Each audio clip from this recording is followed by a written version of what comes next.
Hello all viewers అందరూ ఎలా ఉన్నారు? ఈరోజైతే నేను ప్రిపేర్ చేసిన కొన్ని జ్యువెల్లరీ సెట్స్ అయితే మీతో షేర్ చేసుకుందామని వీడియో చేస్తున్నాను. ఈ జ్యువెల్లరీ అయితే నేను మా టెంపుల్‌లో ఉన్న దుర్గమ్మ వారి కోసం అయితే తయారు చేశానండి. ఆల్మోస్ట్ ఈ జ్యువెల్లరీ తయారు చేసి 3 ఇయర్స్ పైనే అవుతుంది.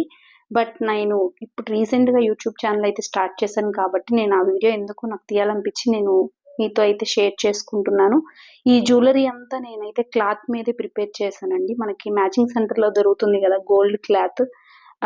పైపింగ్ అలా యూజ్ చేస్తాం. ఆ క్లాత్ తీసుకొని దాని మీద అయితే ఈ జ్యువెల్లరీ అంతా నేను ప్రిపేర్ చేశాను. మొత్తం మనకి ఇట్లా నెక్లెస్ హారం, ఒక కాసుల పేరు, ఒక వడ్డానం సెట్. ఇదైతే కాసుల పేరు టైప్ లాగా ఒక చైన్ కాసుల పేరుది తీసుకొని, ఇది కూడా అక్కడే ఫ్యాబ్రిక్ రామ్‌దేవ్ మ్యాచింగ్ సెంటర్ అని ఒక వీడియో తీశాను. నేనైతే వాళ్ళ దగ్గర తెచ్చుకున్నానండి. మొత్తం ఇట్లా చైన్ స్టోన్స్ అనేవి అంటించేసాను. ఇట్లా మధ్యలో వచ్చేసరికి కాసుల పేరు పెట్టి కుందన్స్ అనేవి ఇటు సైడ్ అటాచ్ చేసి మళ్ళా చివర కూడా చైన్ స్టోన్స్ అనేవి అంటించానండి. క్లాత్ మీద నేను యూ షేప్ అయితే కట్ చేసుకొని ఒక పెన్సిల్‌తో గీసుకున్నాను ముందు. తర్వాత కట్ చేసి ఇట్లా అయితే స్టిచ్ చేశాను. నేను బ్యాక్ అయితే నేను అమ్మవారు ఓపెన్‌లో ఉంటారు కదా అని చెప్పేసి మొత్తం స్టిచ్ చేసేసానండి. వేటికవి మొత్తం ఊడకుండా. బ్యాక్ అయితే థ్రెడ్స్ ఇలా పెట్టేసాను. ఇదొచ్చేసరికి ఇంకొక హారం అండి. ఈ హారం కూడా నేనంతా డ్రాప్ షేప్‌లో కుందన్స్ అయితే అంటించేసాను. రెడ్, గ్రీన్ కలర్ కాంబినేషన్ అయితే కుందన్స్ తీసుకున్నాను. డ్రాప్ షేప్‌లో దాని చుట్టూ ఇలా స్టోన్స్ అంటించేసాను.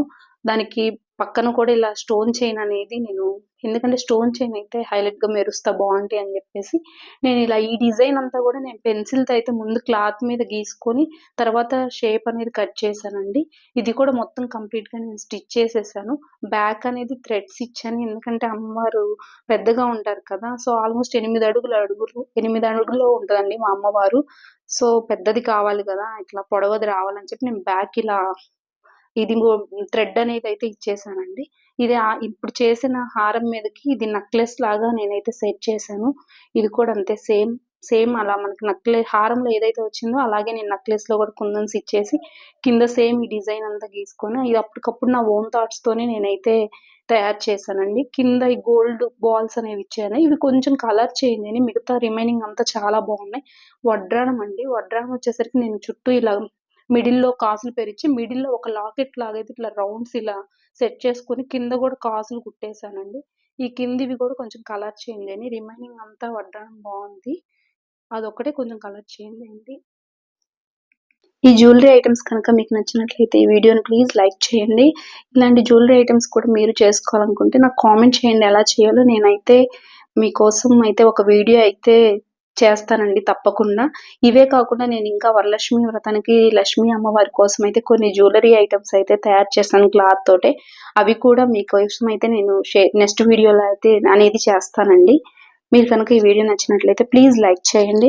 అమ్మవారి కోసం మేమైతే చాలా జ్యువెల్లరీనే తీసుకున్నామండి బయట. బట్ నాకెందుకో నా చేతులతో కొన్ని జ్యువెల్లరీస్ చేసి అమ్మవారికి వెయ్యాలి అనిపిచ్చింది. అందుకోసమే నేను ఈ జ్యువెల్లరీ అయితే ప్రిపేర్ చేశాను. నేను ప్రిపేర్ చేసిన జ్యువెల్లరీ మీకెలా అనిపిచ్చిందో నాకైతే కామెంట్ చేయడం మాత్రం మర్చిపోకండి. అలాగే మీ ఫ్రెండ్స్ అండ్ ఫ్యామిలీ మెంబర్స్‌కైతే షేర్ చేయండి. ఈ వీడియో గనుక మీకు నచ్చినట్లయితే ప్లీజ్ లైక్ చేయండి. అలాగే మన ఛానెల్‌ని సబ్స్క్రైబ్ చేసుకోవడం మాత్రం మర్చిపోకండి. Thanks for watching.